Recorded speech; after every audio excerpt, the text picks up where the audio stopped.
All right, so in this video, I'm going to cover the 3 uncommon steps that you can use to be able to find a job where you work from home. I took a job in the city just to try and meet a girl. The only reason I thought that this would be helpful and relevant is because of the current circumstances, but I've also been working from home and remotely for over 3 years myself. I've found jobs when I was living in different cities. Every single opportunity that has made a shift in my career has been based on uncommon circumstances and uncommon ways of getting there. So I think some of that insight could prove valuable. All right, so the 3 things before we get into it are going to be spotting the waves, differentiating yourself, and then attracting more opportunities. So if you stick to the end, the third thing here, attracting more opportunities, this is going to help you lower anxiety, lower any possible fear of this happening again in your career, because based on what I share there, you'll see how building up some leverage is going to be extremely, extremely valuable. All right, so first off, I just want to talk a little bit about why I'm making this video. Obviously, unique circumstances in the world right now where a ton of people are set and have already started losing jobs just by nature of not being able to work outside or in groups. So no events, no restaurants, all these things are going to cause a lot of people to be sent home without work, right? So just looking at the statistics, 20 million people work part-time in the United States. 15 million people work in the restaurant industry. So there's going to be staggering numbers. Hopefully the government does something to help. But in the meantime, if you're looking to take some responsibility over the problem and see if you can, completely make a shift and find new work, this is the video for you. So the good news, the silver lining, the good news is this is honestly the best time in history for this to have had to happen. If this would have happened 20 years ago, this would have been a totally different story. But even as the beginning of 2020, before we were talking about coronavirus and everything else, there were already 5 million people in the United States working fully remotely.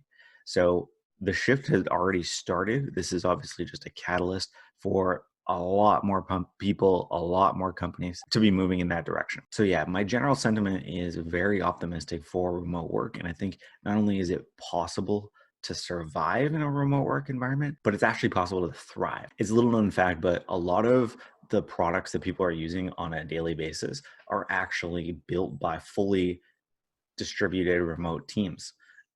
It's primarily technology products at this point, but apps like Buffer to be able to schedule Instagram posts. That's very, very common. Websites like Product Hunt, tons of websites actually that are fully remote, fully distributed teams. There's a company called GitLab. That's a massive company in San Francisco that's fully remote. It's not uncommon now where the majority of the employees are all working completely remote. So I just want to emphasize that it's not just possible, you can absolutely thrive in this environment, especially if you catch the wave early, which is the first topic that we want to talk about. All right, so the first step or point I want to cover is this idea of spotting waves. This is so important because you just want to make this process as easy on yourself as possible. There's no point in trying to work uphill, especially in times where there's a time constraint. So what does spotting waves actually mean? It means, first off, setting yourself up for success in a job or going after a job where you have unique talents, unique skills. And zone of genius, this just kind of means intersecting 2 interests of yours. So if you have a skill of writing, for example, but then you're also passionate about architecture, perfect.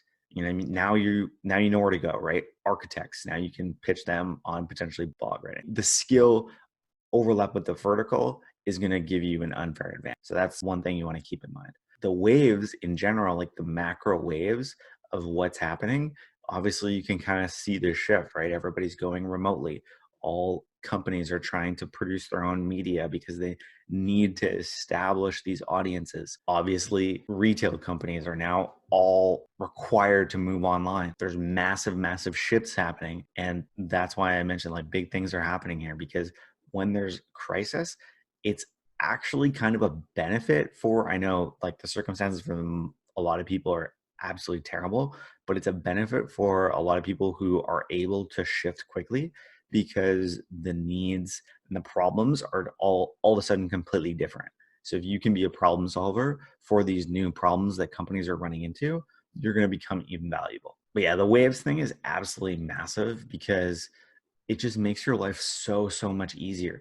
And to emphasize this point, a lot of people are talking, the media does what it does about negative news, so it's hard to look away from that. But just in my experience over the last 2 weeks, like, to give you some examples, I have some friends that work in farming related industry where they are a tech product that helps farmers with the logistics of getting new feed. Booming, absolutely booming, right? People want to make sure that they have the feed needed for their livestock, for their animals. There's a company that I know of that does remote training. Booming, right? I know of companies who are in the fitness space who do home fitness, like mere Peloton related, except more of a like a Freeletics type app. Booming. I know of food service, food packaging, where it's like meal prep kits. Booming. There's so many things that are like, and when one gets taken away, there's something else that there's always a perfect balance, right? So if these industries are dying, then these industries are going to pick back up. And if there's a slight lag, like, best believe, like, people are going to start spending again, right? Like, and they're all going to shift their spending to something else. So I don't think anything happens without any cause happens without a reaction. So just know that there are like tons and tons of opportunities. You just got to kind of think about where to look. So where to look is, who are the companies that are actually posting jobs? So if you look on job boards, maybe take a little higher level perspective and just look across the board, which industries are these companies from that are posting the most jobs that are relevant to my zone of genius or to what I'm interested in.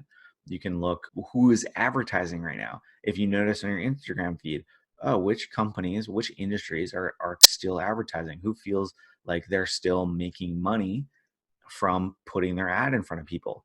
Those companies are probably still doing well. Other places I love to look is just out in the world.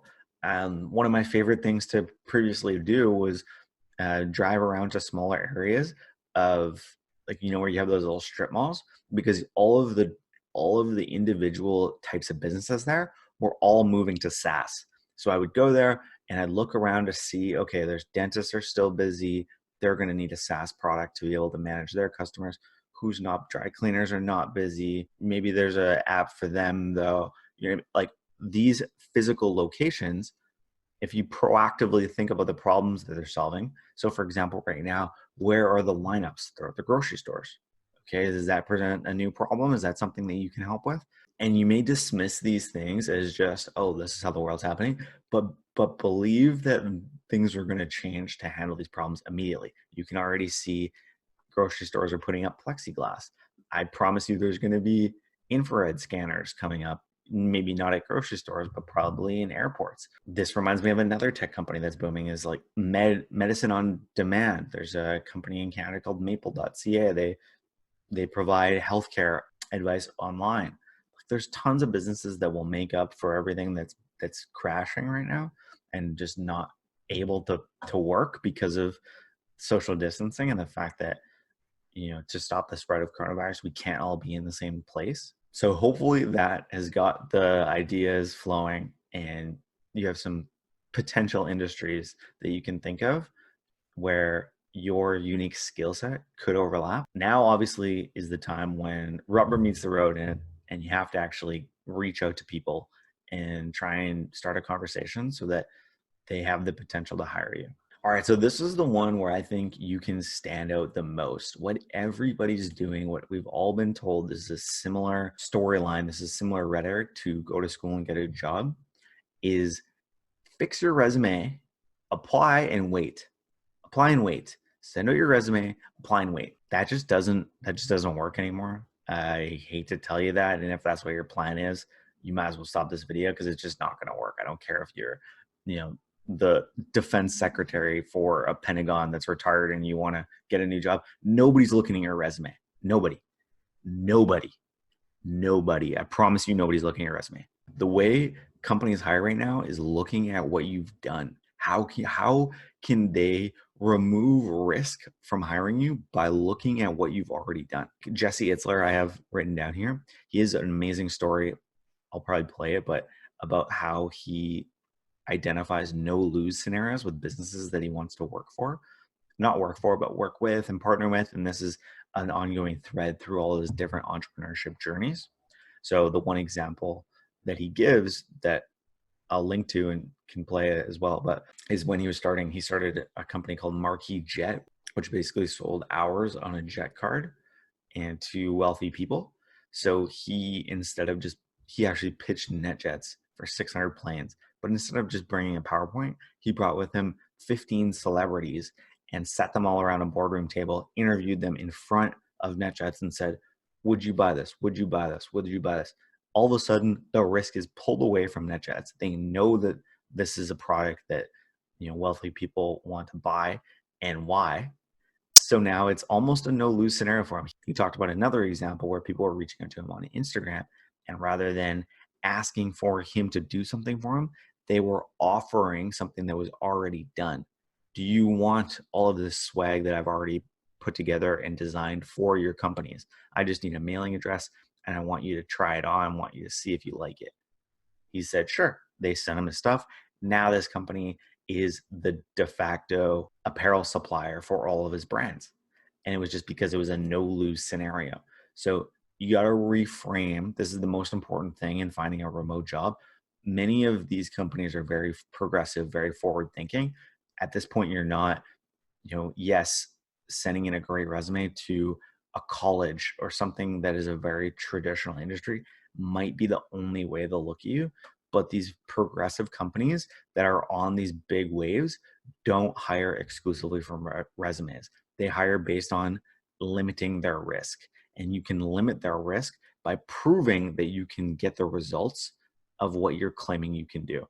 And you do that by just doing your thing for free for other people. So this isn't really a video about cold outreach specifically, but I think the best opportunities that a lot of people have when it comes to finding new jobs, remote jobs especially, is not just applying to the job postings, but seeing which companies are posting jobs and reaching out to similar ones. So the ones that haven't posted yet, you have no competition from. So yeah, maybe 60, 70, 80% of them aren't actually hiring, but 20% of them will. They've been thinking about things internally. I can't tell you how many times I've gotten responses because I literally do this. I send out cold emails, cold outreach on behalf of other people for a living. So often people will say, "Oh my God, how did you know that we were thinking about this?" It's just by being observant, just by looking at what's happening. How do you know what trigger events, what public information can you look at to decipher what conversations people are likely having internally at their business? So if you've been able to identify that, this would be the step one. Spotting the waves is understanding what you're going to be uniquely good at. And this is very hard in and of itself. I mean, there's a million things you're probably good at. Just identifying a couple verticals or a couple industries that you have unique expertise in, super, super helpful. And then identifying a couple tasks or a couple problems that you can solve in general, that is going to take you super far. The second step is really being able to identify the companies that likely need that problem. So building a list, I wouldn't waste a huge amount of time on this, but by narrowing it down to 5 to 10 companies, this is going to be way, way, way more beneficial than wasting your time blasting out your resume to hundreds or posting your resume online. I can show you databases of, even in Canada at this point, which is super early in the way this whole thing plays out, of thousands of tech employees that have posted that they have recently lost their jobs. So if you're going to post your resume, you're competing with thousands of people. You need to be able to differentiate yourself, and you can do that by first proactively solving problems for people and by identifying those 5 to 10 companies that fit that zone of genius for you. Then you can actually go ahead and start sending them value up front.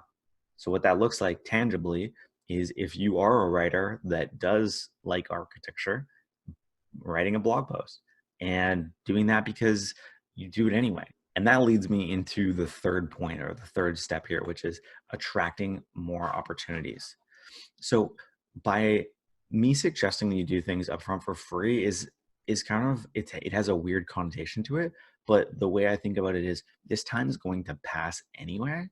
There's two ways you can kind of spend your time while in quarantine. One is playing video games, watching Netflix. The other is doing things like this that will prepare, not only prepare you better for next time, because you're going to be attracting opportunities from people that see you as an expert. You're building your kind of audience online, but also you have something to point to when those opportunities do come around. You can say, oh, look, I've been working on this. Here are the things that I did for other people while my resources were limited, or while I was stuck inside. Or which person do you think are a better opportunity at getting hired? The person who sat around playing video games. If I'm an employer and I'm like, okay, now boom time, right? Now I got all this funding, money's still free. I have a massive runway. I have customers that need my product. I need to hire. I need to hire fast. So now I go on a hiring spree 3, 4, 5, 6 months from now, and I'm looking at all the people, right? And yeah, maybe they're going to hire hundreds of people, and you could fall in line there. But who am I going to remember the most? The person that helped me out while I was down, and while I couldn't hire them, while I couldn't afford to hire them, right? When I didn't have the budget. You're planting the seeds of future opportunity. Then you're so far ahead of other people. This is what I'm noticing just generally about the companies that seem to be thriving right now, even in a local sense. I live on a pretty busy street, and many companies are shutting down, but the ones that have the option, even the option to change their business, are the ones that built an email address, the ones that built an email list upfront. They've been working on that for years. They've been investing in marketing. They've been investing in branding. Now they have an audience. So they can say, okay, guys, we're switching gears. Here's what we're doing now. If you want to support us, here's how. The people that never have, they have no options. What are you going to do? You have no audience. Yeah, people have came to your store and bought things transactionally from you before, but how are you going to contact them? So that's one of my biggest points is, if this situation doesn't instigate you, or it isn't the catalyst to start building an audience, start putting your own ideas online, there will be nothing that does that. Because you can see, if it's not obvious right now, like, the audience is the differentiator. The audience is the differentiator, meaning if you have people who you've given value to up front, who care about you and are invested in your journey, now you have options. Now you have options. So, I mean, during good times, of course, it's like, why would I spend my time investing marketing in something that doesn't pay off right now? This is why. This is why. This is why you've built leverage by providing value up front to consistently educate your customers. And of course, if you're just looking for a job right now and don't really care about all that, it's easy to brush aside. But even if you don't know the specific direction that you want to go with your career, I promise you there's going to be value in you sharing the journey of figuring that out. Something is better than nothing. Being able to point to the effort is going to be rewarded. Being able to point to nothing is, what can I do? There's like, if I'm a billionaire and and sitting in front of you, if you don't give me a way of helping you, how do you expect me to help? And in this case, what I mean by giving them a way to help you is just removing the risk. They don't need to take any risk. They've already invested up front. They've accumulated their leverage by doing the work in advance. You were the one that didn't. So how can you remove the risk from that decision from them, so that they don't have to worry about, investing time into somebody that's just going to flake away, and it's going to be a short-term thing, and it's not going to pay off for them in the long term. Really successful people play long-term games, meaning they see opportunity right now. Meaning, if you present them opportunities that don't only have first order benefits, but second, third order benefits, they're going to be interested. So hopefully that changed your perspective a little bit about how things are playing out, and the fact that not only is it possible to find remote work, but you can actually thrive in this environment if you do a couple things to differentiate yourself. Like I said, I do this for a living. So I've put together a framework of how I've found to be able to connect and start conversations with people. It's completely free. It's a free course. And you don't actually need LinkedIn Sales Navigator to be able to find benefit from it. But the course is called How to Use LinkedIn Sales Navigator to Start a Conversation with Anyone. And it's just called that because it's an easy way to find context, to find those triggers that I mentioned in the very first section in Spotting Waves. So there's going to be a link in the description. I would highly recommend you go check it out. I've been working on it for 3 years, that framework, and it's based on every psychology and sales textbook I've ever read, kind of amalgamated into one framework that is focused very long term. So I think employing that strategy will be a massive benefit, not only to you, but really to everybody, because it kind of reframes the dynamic of reaching out from what's in it for me to how can I help. And if everybody changes their mindset to that, I think we'll just be living in a much better place. So I appreciate you sticking around and watching this whole video. I hope it was helpful. If I can add any more value or point you in the right direction, or you have any questions, feel free to email me. I'll drop that in the description.